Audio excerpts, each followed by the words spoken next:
So welcome back to another video. We're talking about myth number 38 from Josh's book, 100 Myths of Entrepreneurship versus Chainsaw. Josh is Canada's top leading business consultant, and my name is Desmond Soon.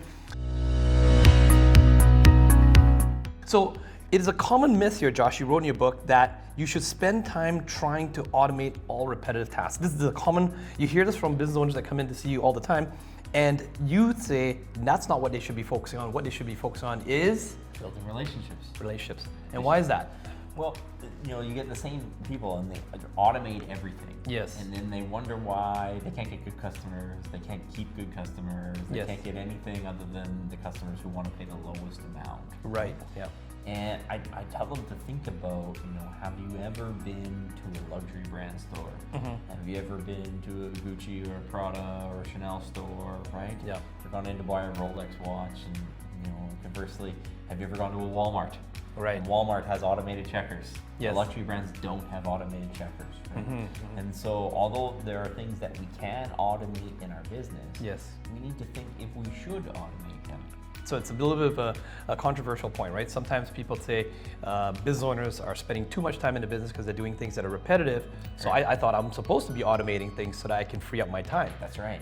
And we take a lot of cues from big, big brands. Yes. Think of when you call a big bank, yes, right? Where they kind of have a monopoly on the banks that you can deal with here in Canada, yep, and they have a crazy system that's completely automated, yes, completely inconvenient for the customer, completely yes, convenient for the bank. That's right. Yeah. That's not necessarily a good thing just because it took you less time. Yeah. Right?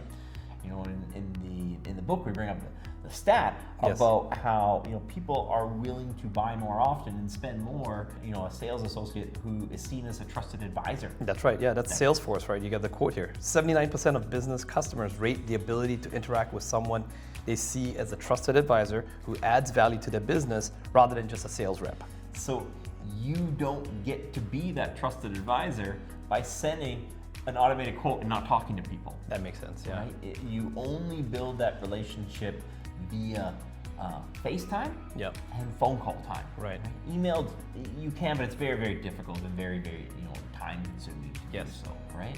So it's generally going to be the time that you spend on the phone with the customer, yep, and the time that you spend in front of the customer. Yep. That's what builds the relationship. Okay. Right? And so, we're thinking about it, and that's not just you as the CEO. Yes. It's every member of your team, right? Mm-hmm. When they called, did they get into an automated system? Press 1 for this department, yes, or did they get a friendly voice who could help them direct where they right, wanted to be, right? Yep. We see time and time again contractors, and contractors are all about the systems where they can email out quotes. Yes. And I try to tell people, it's like, no one, it's very infrequent that someone buys a $100,000 renovation because of an yes, emailed quote. Yep. They buy the quote from someone who took the time to take the details, then come back to them and present to them, this is what we're going to do at their dinner table. You know what I mean? And they built that relationship and they built that trust, right? Yeah. It becomes exceedingly more difficult, the higher the price point, right? Yep.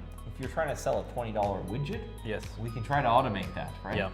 If you're trying to sell a $200,000 item, yep, we probably shouldn't automate that even if we could, right? Correct. Yeah. Because it's very, very difficult to build enough trust that someone's actually going to transact based on that, right? That's right. And Josh, I train, thousands of individuals out there on sales. I run sales teams. Yes, there's some automation even in, say, CRMs when, you're doing sort of an email campaign. You can use those things. But generally speaking, the best conversions happen when you personalize the emails or you message the people. You directly send them a voice message that's personalized to them. Because these days we're so jaded. We can tell when an email is just a mass blanket email that's been sent out to everyone, and that really just kills the personalization service. And like you said, with the quote of the the trusted advisor, getting on the phone and talking, listening, being like a doctor who's listening to a patient and then prescribing something to the customer so that it solves the problem and you're actually valued to them when you're solving their problem. People want to transact with you when you can solve their problems, but automations, they can only do so much. I'm not saying also don't use automation. Sometimes we do use them, but most of the time you're going to get better conversions if you're having those those connections. So Josh, what else do you think business owners can do to build those relationships? What are some of the steps that they can actually implement?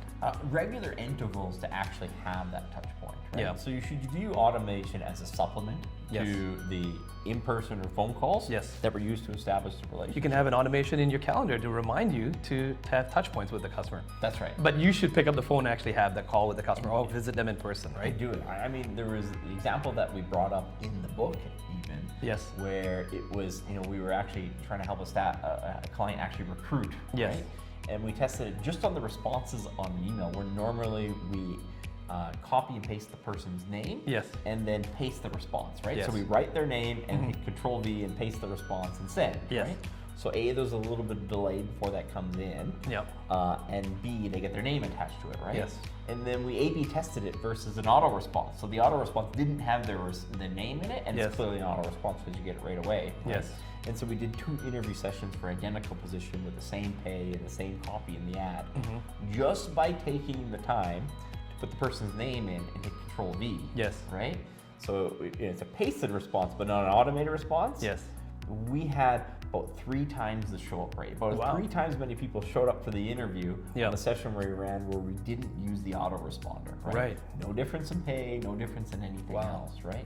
So people subliminally picked up on that. They could even see that there was a human being actually responding to me, not just, I got an automatic response. We attribute a very low level of value to anything that's automated. Right. Naturally speaking, between 2 things, one that's personally delivered by a human being and one that's an automated response, normally we'll attribute less value to the one that's automated, right? Okay. And so we have to be careful and choosy about the things that we want to automate. Just because we can doesn't mean that we should, right?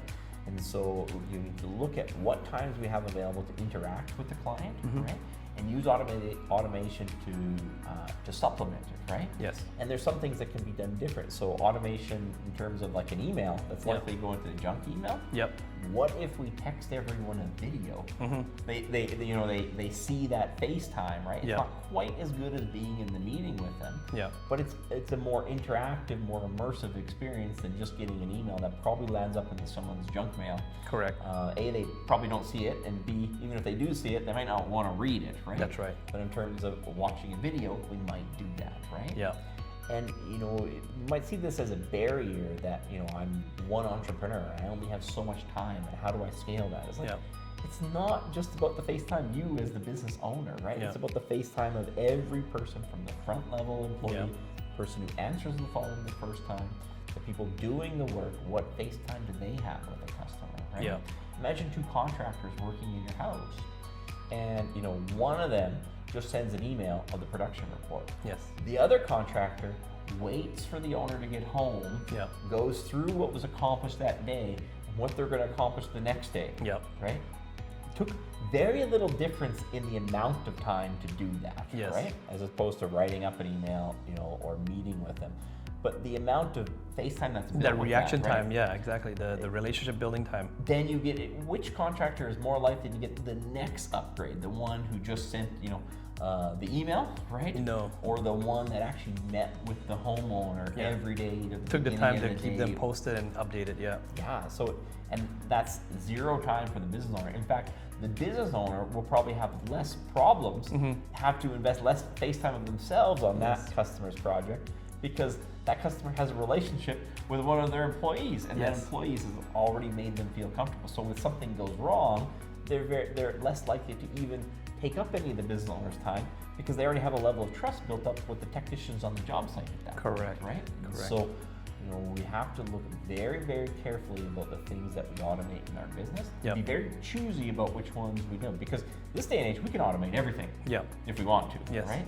But it's a race to the bottom. Right? Just think of yourself, do I want, in this particular area, do I want to be the Walmart checkout, or do I want to be the concierge luxury brand? Right? And there'll be certain areas of your business where you're going to want to choose a luxury brand, and certain areas where you automate, right? In fact, you choose a luxury brand, they might text you to remind you of your appointment. That's right. You pre-booked an appointment. You can't just walk in, right, to talk to them, right? So, you really need to look at this, because they followed successful salespeople around. Josh, what's your take on, like when you go to a dentist and like you book an appointment, or a hairstylist and you book an appointment, you get an SMS text. That's an automation right there. It's just a reminder. It says, press Y, confirm, or press C to confirm your appointment. And then, an automation that reminds you, versus say maybe a secretary or an assistant receptionist that's calling the customers every morning and just saying, hey, by the way, Mr. Johnson, you've got an appointment today at 10 o'clock. The receptionist will have a better response. Yes. But we have to pick and choose based on the budget of our business. Right. But imagine you have a dental office and they're sending out the automated text. Yes. Okay, so they're sending out the automated text. But they also have a room where they walk you through your treatment provisions. Right. So they take the time, do the detailed, photograph of your mouth, and they take you in the treatment room and show you on the big screen and say, this is what we're trying to correct, right? Yes. They took that little bit of extra time. They didn't automate that part. They didn't automate that part, right? So we just have to be, there's no one size fits all. In this day and age, you're going to use a certain amount of in-person contact. Yes. Things that you could automate, but you refuse to do so. Yes. And you supplement it with some automated, right? Makes sense. That makes sense. With your goal being enough to obtain enough value that the customer does not see you as the discount Walmart brand. Yes. You're not seen as the self-checkout, fend for yourself type of brand, because that's a race to the bottom, and the businesses with the deeper pockets will win that.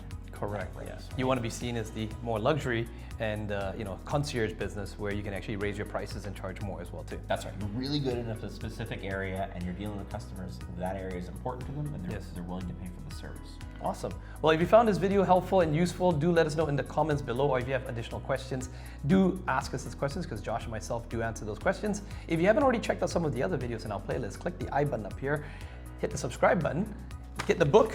There's a link in the description, and we'll see you in the next video.